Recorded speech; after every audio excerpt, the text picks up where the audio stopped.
O presidente Jair Bolsonaro surpreendeu ao revelar no sábado estar por aqui com Joaquim Levy, até então presidente do Banco Nacional de Desenvolvimento Econômico e Social, BNDES.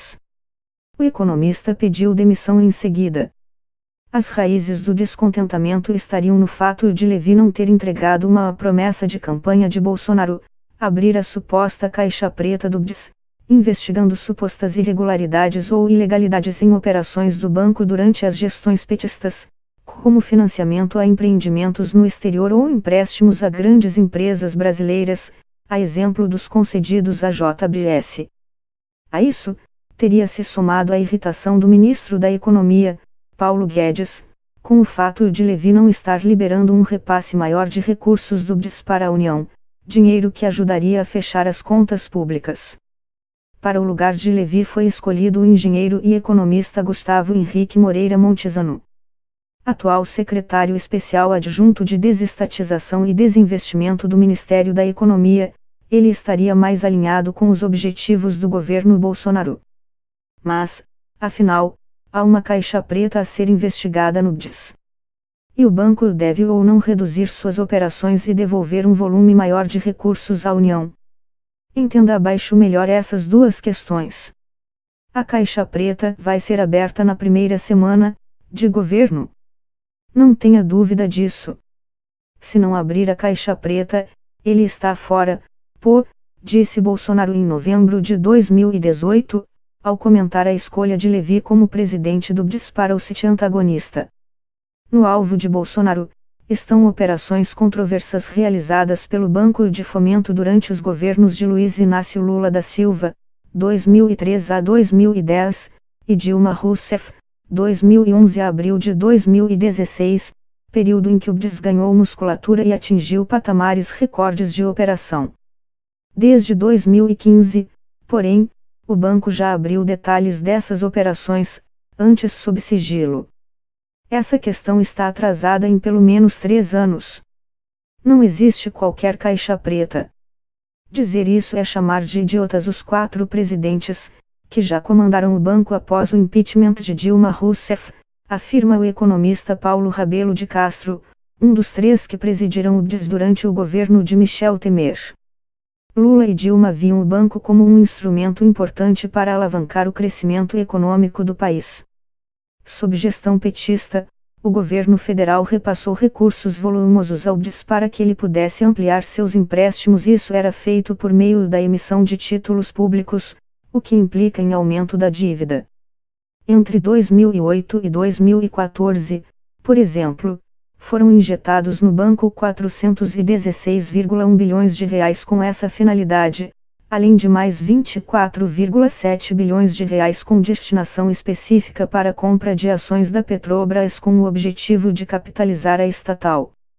O resultado foi que o BNDES atingiu recordes de desembolsos, crédito concedido, chegando ao recorde de 190 bilhões de reais em 2013. A partir de 2016, esses valores caíram bruscamente, ficando em 69,3 bilhões de reais em 2018. O crescimento das operações veio acompanhado de alta nos resultados. Em valores atualizados pela inflação, o lucro anual do banco passou de uma média de 2,7 bilhões de reais entre 2001 e 2004 para 11,7 bilhões de reais entre 2005 e 2014. Desde 2015, tem ficado abaixo de 7 bilhões de reais, refletindo o enxugamento. Algumas delas foram os empréstimos para obras realizadas por empreiteiras brasileiras no exterior, em países como Venezuela, Cuba e Moçambique. As dívidas não têm sido pagas. O débito dos 3 países por causa dos atrasos já soma mais de 2 bilhões de reais. Além das obras financiadas no exterior, outra fonte de polêmica sobre o BNDES durante os governos do PT foram os empréstimos para grandes empresas crescerem e se internacionalizarem, conhecida como política dos campeões nacionais. Entre elas, a processadora de carne JBS, cujos executivos confessaram em acordos de delação terem praticado corrupção, e a operadora de telefonia Oi, que passou por recuperação judicial. Para completar, não havia transparência sobre essas operações, já que o BDS alegava que isso violaria o sigilo bancário das empresas. No entanto, após grande pressão de órgãos de controle e da opinião pública, o banco foi obrigado a abrir seus dados a partir de 2015, ainda no governo Dilma. Naquele ano, o Supremo Tribunal Federal, STF, determinou que o BDS atendesse a uma solicitação do Tribunal de Contas da União, TCU, para detalhar operações financeiras de 7,5 bilhões de reais com o grupo JBS. Com a decisão, o banco passou a atender a todos os pedidos do órgão de controle. Após a publicação desta reportagem, a JBS enviou nota esclarecendo que os aportes do banco na companhia foram investimentos e não empréstimos. Em 3 momentos 2007, 2008 e 2009, totalizando 5,6 bilhões de reais. O BNDES Par, braço de participações do BDS, é sócio da JBS SA com 21,3% das ações, segundo a nota. A JBS enfatiza, ainda, que o banco teve lucro com as compras de ações. Ainda em 2015, o BDS criou em seu sítio uma área de transparência, em que detalha as operações, e publicou recentemente o Livro Verde, com um balanço de 340 páginas da sua atuação entre 2001 e 2016. Nesse documento, o BDS procurou também responder às críticas sobre o financiamento de obras em países alinhados ideologicamente com os governos do PT. O banco afirma que não financia obras, mas exportações de serviços de engenharia do Brasil, já que os recursos emprestados para governos estrangeiros só podem ser usados para pagar empresas brasileiras. Nesse sentido, o Livro Verde traz um ranking de financiamento de vendas para o exterior em que os Estados Unidos lideram como principal comprador de exportações financiadas pelo BDS, com 14 bilhões de dólares em 15 anos, resultado puxado pelo crédito para compras de aeronaves da Embraer. Por causa dessas medidas de aumento da transparência, economistas críticos à política do BDS durante os governos do PT, como Mônica de Bolle, pesquisadora do Instituto Peterson de Economia Internacional, em Washington, não veem mais uma caixa preta a ser aberta. Questionado pela reportagem sobre quais informações ainda faltariam ser reveladas pelo banco, o Ministério da Economia respondeu que não se manifestaria. Segundo o deputado federal Biratan Sanderson, PSLRS, a expressão caixa preta do BDS se refere aos financiamentos que o banco concedeu durante os anos de 2003 a 2015 e anos nos quais o PT estava no governo federal. Eleito em 2018, Sanderson é hoje vice-presidente da CPI do BDS, da Câmara. O colegiado, que investiga a gestão do banco nesse período, convocou Levi para prestar esclarecimentos como testemunha no dia 26 de junho. Quais os empréstimos foram concedidos, isso todos já sabem.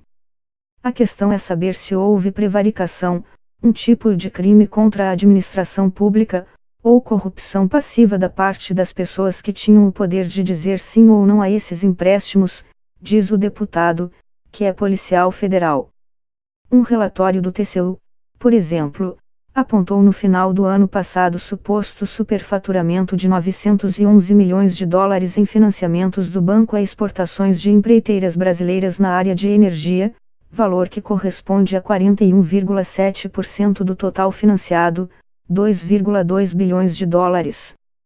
A auditoria foi feita em 17 contratos da instituição com Odebrecht, Andrade Gutierrez, OS e Camargo Correia para financiar a construção de 9 hidrelétricas e 2 linhas de transmissão em Angola, República Dominicana, Moçambique, Equador e Costa Rica. O caso ainda não foi julgado.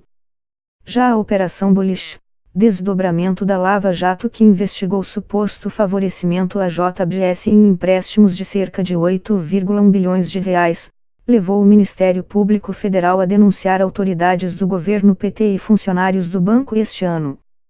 No mês passado, porém, o juiz Marcos Vinícius Reis Bastos, da 12ª Vara Criminal do Distrito Federal, acolheu apenas as acusações contra o ex-ministro da Fazenda Guido Mantega e o ex-presidente do BDS Luciano Coutinho, que se tornaram réus. Já a denúncia contra 5 funcionários do banco foi rejeitada por falta de provas que sustentassem as acusações do Ministério Público. Para Mônica de Boly, a decisão do governo de usar o BDS para financiar grandes empresas não era a melhor política econômica, já que elas teriam condições de buscar outras fontes de recursos. No entanto, ressalta, isso não significa que as operações planejadas pela equipe técnica do banco não fossem corretas. A Dilma mandou o BDS emprestar para grandes empresas brasileiras. Pela decisão estritamente técnica, o BDS viu sentido em fazer isso porque eram empresas sólidas, que tinham capacidade de pagamento e, portanto, não representavam risco ao banco, ressaltou. Já o economista Arthur Koblitz, vice-presidente da Associação de Funcionários do BDS, ASBDES, afirma que as acusações levantadas pelo TCU são frágeis e defende o trabalho técnico do banco. Outro fator que teria causado o desgaste de Levy seria não ter atendido a demanda de Guedes para acelerar a devolução de títulos públicos usados para capitalizar o banco. Economistas críticos dessas operações adotadas pelo governo do PT dizem que ela gerou prejuízos à União, já que o Tesouro captou recursos no mercado com juros mais altos do que cobra do BDS. Desde a gestão Temer, o governo adotou uma política de reduzir o tamanho do BDS e acelerar a devolução desses recursos. Com a queda de arrecadação por causa do fraco desempenho da economia nos últimos anos, a devolução desses recursos tem evitado rombos ainda maiores nas contas públicas desde 2014, a União registra déficits bilionários. De 2015 a 2018, já foram devolvidos 309 bilhões de reais. Um acordo firmado no fim do ano passado previa que a devolução seria reduzida para um patamar de cerca de 25 bilhões de reais ao ano entre 2019 e 2022. Paulo Guedes, porém, quer descartar esse cronograma, para que haja a devolução de 126 bilhões de reais já neste ano. A economista Mônica de Boly considera correta a decisão de enxugar o tamanho do BDS. Sua análise é que o crescimento exagerado do banco gerou distorções na economia, como o aumento dos juros cobrados pelos bancos privados que assumiram operações mais arriscadas, na medida em que o BDS financiou grandes empresas. Nos últimos anos, o banco mudou essa estratégia e tem buscado ampliar o volume de financiamento para os campeões anônimos micro, pequenas e médias empresas. Outra estratégia é priorizar investimentos em infraestrutura e saneamento básico, setores em que o governo vê maior potencial de retorno social e econômico.